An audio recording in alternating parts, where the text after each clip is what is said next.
And a short time ago I was joined in the studio by Health Minister David Davis. Minister, welcome to 7:30. Good evening. Tell me, when will Charlton find out when its hospital will be demolished or rebuilt?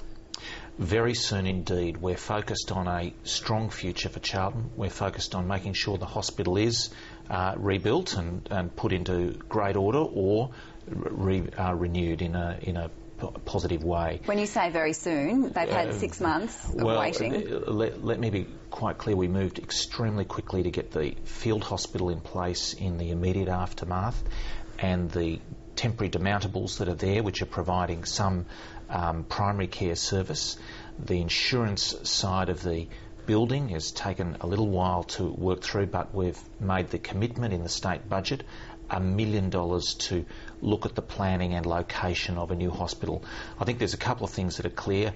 That hospital took a real pounding and it was in a terrible state, and we're determined to make sure that the people of Charlton have got a great hospital. Time is clearly critical here, though. The only doctor says he needs an answer, otherwise he may be forced to leave the town.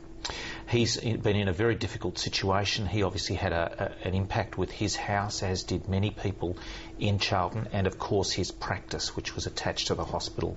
We've been very aware of the challenge that he's faced, and that was one of the reasons we moved so swiftly with the primary care tent, the MASH unit, if you will, and then the demountables after that. So we've put that in place as a holding pattern, but it won't be too long. By the end of the year? Sooner there will be decisions made. In the next few months? Yes. Are you putting $4.5 billion of federal health funding at risk by refusing to sign up to the National Hospital Funding Plan? No, we're determined to work through the issues with the Commonwealth Government. We were prepared in a constructive way after the election to evaluate what was in Victoria's interests. We signed a heads of agreement with the Commonwealth, but we want to make sure that they implement those heads of agreement. And there's a couple of broad principles there. What occurs has to be in Victoria's interests. We want to make sure that there are more services, more doctors, more nurses, more services for Victoria, and we don't want more bureaucracy in Canberra. Is there a risk, however, that they will push on, as the Federal Minister has threatened to do, with or without Victoria? Well, I think there's every chance that the Commonwealth, the Prime Minister and the Federal Health Minister will listen to what Victoria's saying. We don't want a big new bureaucracy built in Canberra, Canberra-based bureaucrats that deliver no health services. Moving on to other matters of government, are you disturbed by reports that the Office of Police Integrity is tapping the phones of a ministerial advisor as part of its investigation into Ken Jones? Well, I'm a little constrained in what I can say on the OPI and the current matters that you refer to. Obviously, there's a Police Integrity Act that limits what can be said, so that limits very much what I can actually say about a current investigation. Are you aware of which ministerial advisor? Well, I'm not, but even if I were, we'd be constrained by that Act. Are you happy with the current situation surrounding Force Command? At the moment, under your government's watch, we have the Ombudsman investigating the OPI and Simon Overland, the OPI tapping the phone of a ministerial advisor. At the same time, your government's launched an inquiry into Force Command, including Simon Overland. How do you describe this situation?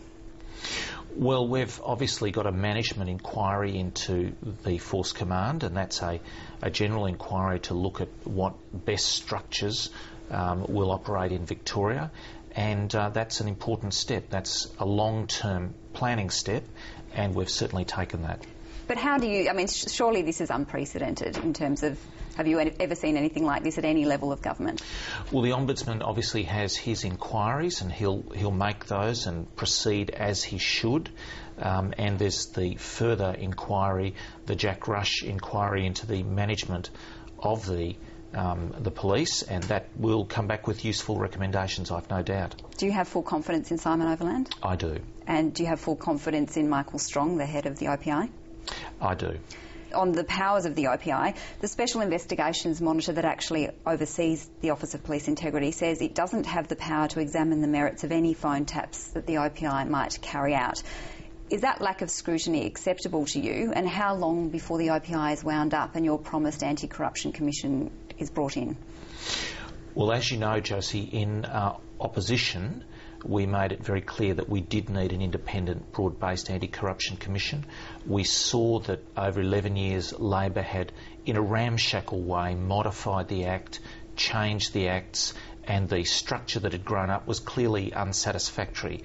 Now, we're determined to put in place the broad-based anti-corruption commission. When? It won't be too long. I know that the key thing here is to get this right and to make sure that, as many in the legal profession have said, we want to have our input. We want to make sure that what the government does here, what they bring forward, is the best model. Minister, thanks very much for joining us. Pleasure.